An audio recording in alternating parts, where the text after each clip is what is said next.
السلام علیکم ورحمۃ اللہ وبرکاتہ۔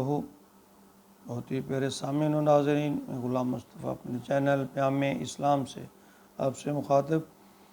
درس قرآن کے سلسلہ میں آج کا ہمارا سبق سورۃ الانعام آیت نمبر 8 اور 9 پر مشتمل ہے۔ اعوذ باللہ من الشیطان الرجیم، بسم اللہ الرحمن الرحیم۔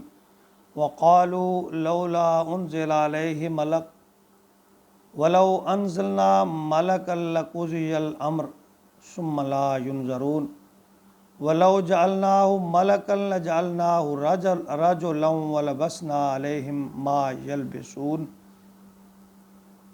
سابقہ آیات میں اللہ رب العالمین نے فرمایا کہ جو لوگ معجزات کا تقاضا کر رہے ہیں، انہیں اگر معجزہ دکھا بھی دیے جائیں، یہ پھر بھی ایمان لانے والے نہیں ہیں، ایمان نہیں لائیں گے۔ یہ اسی طرح کہتے ہیں جو آپ کہہ رہے ہیں کہ آپ پر فرشتہ نازل ہوتا ہے، جو اللہ کا حکم آپ تک پہنچتا ہے، تو فرشتے ہمیں کیوں نظر نہیں آتے؟ تو اللہ فرما رہے ہیں وقالوا لولا انزل، وہ کہتے ہیں کیوں نہیں اتارا اللہ نے علیہ ملک کوئی فرشتہ، ولو انزلنا، کہ اگر ہم نے اتارا ہوتا ملک لقضی الامر، کوئی فرشتہ اگر ہم اتار دیتے، ثم لا ينظرون، اگر ہم کوئی فرشتہ اتار دیتے تو یہ فیصلہ ہو چکا ہوتا، یعنی انہیں کوئی مہلت نہ دی جاتی۔ اللہ فرما رہے ہیں اگر اللہ کا یہ قانون ہے کہ جو دنیا پہ اللہ نے ایک غیب کا ایک پردہ ڈالا ہوا ہے، اگر یہ اس کو ہٹانا چاہتے ہیں تو اللہ فرما رہے ہیں کہ اگر ایسا ہے تو پھر اللہ تمہاری پکڑ کر لے گا، پھر تمہیں معاف نہیں کرے گا۔ اگر تم مجھے چاہتے ہو کہ فرشتے نازل ہوں، اگر فرشتے اگر اللہ نازل، جس طرح کے انسان پہ فرشتہ جب اجل آ جاتا ہے تو پھر توبہ کے دروازے بھی بند ہو جاتے ہیں۔ فرمایا وَلَوْ جَعَلْنَاهُ مَلَكًا لَجَعَلْنَاهُ رَجُلًا، اور اگر ہم اس کو فرشتہ بناتے تب بھی آدمی ہی کی شکل بناتے، وَرَجُلًا وَلَبَسْنَا عَلَيْهِمْ مَا يَلْبِسُونَ، اور انہیں ہم اس شبہ میں ڈال دیتے جس شبہ میں اب مبتلا ہے۔ کہ یہ کہتے ہیں کہ کیوں نہیں انسان، اللہ تعالیٰ نے انسان کو بنا دیا، پیغمبر بنا دیا، رسول بنا دیا، یہ فرشتوں کو اللہ تعالیٰ نے ہماری اصلاح کے لیے پیغام دے کر کیوں نہیں بھیجا؟ تو اللہ فرماتے ہیں کہ اگر میں فرشتوں کو بھیجتا تو سمجھ لو جس طرح حضرت ابراہیم کے دور میں، نوح کے دور میں فرشتے آئے، جب اللہ کہتے ہیں کہ جب میں فرشتے بھیجتا ہوں تو پھر وہ آخری چانس ہوتا ہے، پھر مہلت نہیں ہوتی۔ تو اسی طرح اللہ فرماتے ہیں کہ اگر میں فرشتہ اتار بھی دیتا تو انسانی شکل میں اتارتا، پھر یہ کہتے کہ یہ انسان ہے۔ فرمایا مشرکین مکہ جو ہیں وہ منکرین نبوت کا ایک بہت بڑا جو ایک اعتراض ہے کہ اپنا اللہ جو ہے اپنا کوئی پیغام مخلوق تک جب پہنچانا چاہتا تھا تو اس نے کیوں نہ فرشتوں کے ذریعے ہمیں یہ پیغام پہنچا دیا، بھیج دیا، جو ہمیں نظر آتے اور کہتے کہ یہ اللہ کا رسول ہے، اس کی اتباع کرو، اس کی فرما برداری کرو، اس پر ایمان لاؤ۔ اللہ فرماتے ہیں یاد رکھیں یہ میرا طریقہ ہے کہ جب کوئی میں اپنے یہ جو معجزات، جو نبی سے کوئی معجزہ طلب کرے اور پھر وہ معجزہ انہیں دکھا دیا جائے تو پھر وہ لوگ ایمان نہ لائیں اس پر تو پھر وہ ہلاک کر دیے جائیں گے۔ یعنی اللہ تعالیٰ نے فرما دیا کہ اگر معجزہ مانگا، پھر وہ معجزہ اللہ نے دکھا دیا، پھر ابھی اگر وہ بات نہیں مانیں گے تو پھر وہ لوگ ہلاک کر دیے جائیں گے۔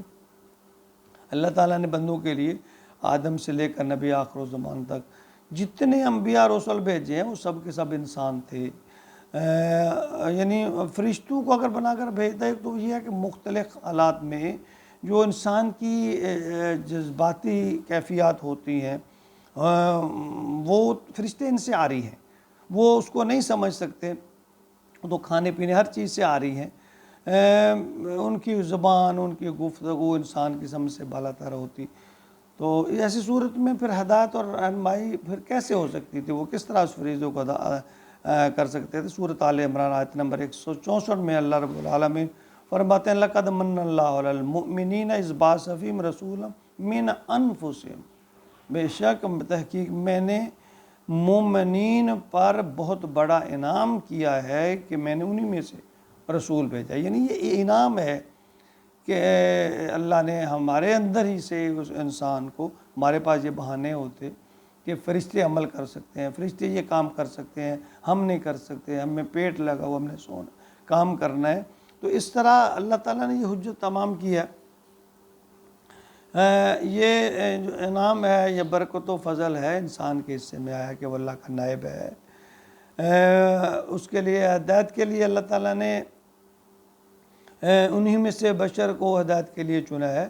یعنی انسان فرشتوں کے نزول کا جو تقاضا کرے گا نا، جب فرشتے نازل ہوں گے تو پھر اس کا انکار، اللہ کے عذاب کو دعوت دینا ہے۔ جس نے فرشتہ ازل یعنی اسرائیل جب آتا ہے تو دیکھیں، پھر جب اسرائیل نظر آ گیا سمجھو توبہ کے سارے دروازے بند، بس اس کے بعد ختم۔ سورہ یونس آیت نمبر 2 میں اللہ تعالیٰ فرماتے ہیں اکان للناس عجبا ان اوحینا الی رجل منہم ان انذر الناس وبشر الذین آمنوا ان قدم صدق عند ربهم قال الکافرون ان ھذا لساحر مبین۔ یعنی کیا لوگ یہ عجیب بات کرتے ہیں کہ ان میں سے ایک آدمی کو ہم نے وحی کی کہ لوگوں کو ڈرائے اور ایمان لانے کی خوشخبری دے، اور ہاں یعنی اللہ جی ان کے پاس یعنی فرماتے ہیں کہ اللہ کے ساتھ ان کا مقام ہوگا، مرتبہ ہوگا، لیکن کافر کہتے ہیں یہ جادو ہے۔ یعنی وہ ہر بات کو ان ھذا لساحر عظیم، یہ جادوگر ہے، یہ جادو ہے، یعنی وہ انکار کرتے ہیں۔ تو اللہ تعالیٰ بار بار سرزنش اس بات کی کر رہے ہیں کہ میں نے جو نبی بھیجا ہے اطاعت کے لیے، تو تم اس کی طرف لوٹاؤ، اس کی اطاعت کرو، فرمان برداری کرو، تو اسی میں تمہاری کامیابی اور بھلائی ہے۔ تو ہمیں چاہیے کہ ہم نبی کرم صلی اللہ علیہ وسلم کی زبان سے نہیں عمل سے اطاعت کریں۔ یہ زبان یہ کام نہیں آئے گی، ٹھیک ہے، زبان سے ہم درود بھیج سکتے ہیں نبی پاک صلی اللہ علیہ وسلم سے، یعنی یہ دعوے زبان سے کرنے کا مطلب یہ کھوکھلے دعوے میں نبی کا عاشق ہوں، محب ہوں، فلاں ہوں، لیکن عمل نہیں ہے کچھ پلے، تو پھر کچھ نہیں ہے۔